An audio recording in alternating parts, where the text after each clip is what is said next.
এটা বসি খে এক কি লিপ নাকবি মুই কোয়া পানো না, শোনো তো। কি তোর সমস্যা কি?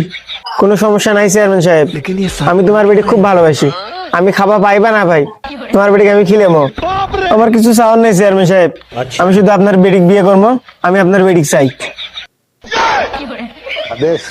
কার রে?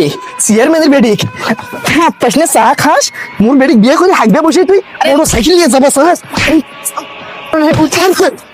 কুমার কিছু করে আমি তোমার বেটি কি চাও? কথা না শুনলো বেডি গেলে চাই চাই চেয়ারম্যান হচ্ছে দেখে কথা শোনো, কি হচ্ছে কো এর গোষ্ঠীত 50টা ভোট আছে, ভোটগুলো হারা নেন তোরা। ধরবা মোর বেডিটাকে আজীবনের জন্য তোর হাতে তুলে দিন। মোর ব্যাংকত 50,000 টাকা আছে, সেটাও কালকে চেক নিয়ে আসিস, সই করে দিন, তাও 50টা ভোট মুক্তি এস।